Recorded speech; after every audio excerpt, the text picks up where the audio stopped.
બોટાદ જિલ્લાના રાણપુર તાલુકાના કિનારા ગામે આવેલા મંદિરમાં અસામાજિક તત્વો ચપ્પલ પહેરીને પ્રવેશ કરતા લોકોની લાગણી દુભાતા છે. સામે પોલીસ ફરિયાદ નોંધાઈ હતી.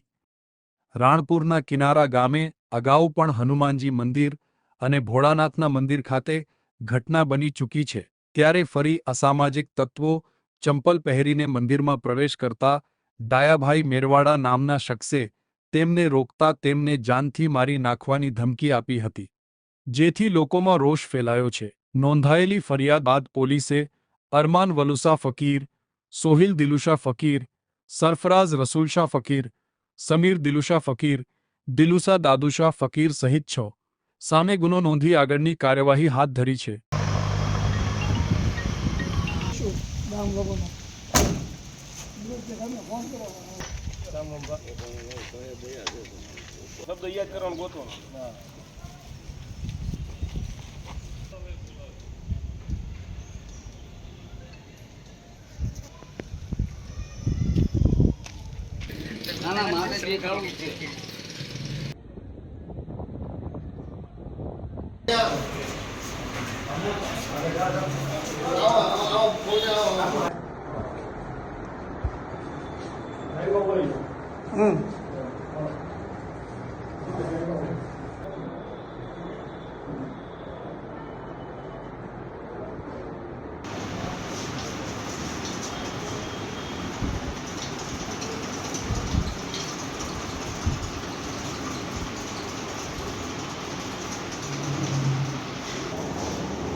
મારું નામ ચૌહાણ પ્રવીણભાઈ રણછોડભાઈ, હાલ કિનારા સરપંચ છું.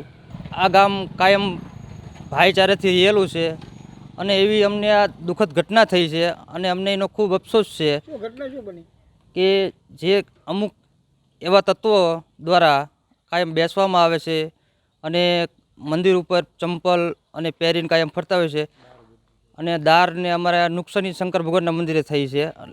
આ બાબતે અમે અમારા ગામના બધાએ ગયા, પોલીસ ફરિયાદ કરી અને કડકને કડક કાર્યવાહી થાય એવી માંગ કરી. મારું નામ ડાયાભાઈ કમાભાઈ. સમગ્ર ઘટના એવી હતી કે જે તે સમયે આ જે માણસો આ જતા ચંપલ પહેરીને ઉપર મહાદેવના મંદિર ઉપર, હનુમાન દાદાના મંદિર ઉપર ચડીને બેસતા હતા, એને ના પાડી કે ભાઈ તમે ચંપલ પહેરીને અંદર બેસશો નહીં. તો એ વ્યક્તિ સામે ઉશ્કેરીને બોલવા માંડ્યા કે ચંપલ પહેરીને બેસવાનું છે, તમારાથી જે થાય એ કરી લેજો, બરાબર. પછી અમે એમને સમાધાન કરવાનું કીધું કે ભાઈ તમે માફી માંગી લો, તો અમે અહીંયા સમાધાન કરી દઈએ, તો આપણે કંઈ પોલીસ સ્ટેશન જવું નથી. છતાં એ ન માને કે તમારે થાય ફરિયાદી કરી લો. પછી અમે બધા આખા ગામ બધા જ પોલીસ સ્ટેશન ગયા. પોલીસ સ્ટેશન જઈને ફરિયાદી કરી અમે.